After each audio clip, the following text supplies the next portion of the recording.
यो कथा हो विवेक पङ्गेनी र सृजना सुवेदीको, जुन प्रेम, साहस र सङ्घर्षको उदाहरण बनेका छन्।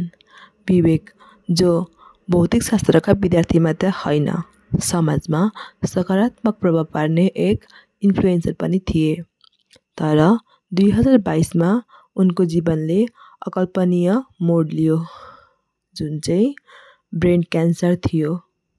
ब्रेन क्यान्सरको डरलाग्दो खबरले पनि विवेक र सृजनाको सम्बन्धलाई तोड्न सकेन। सृजना विवेकको साथमा उनको उपचार र हरेक कठिन परिस्थितिमा अडिग भएर उभिन्।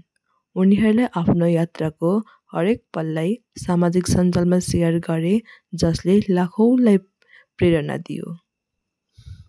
तर लामो सङ्घर्षपछि 19 डिसेम्बर 2024मा विवेकले संसारलाई बिदा गरे।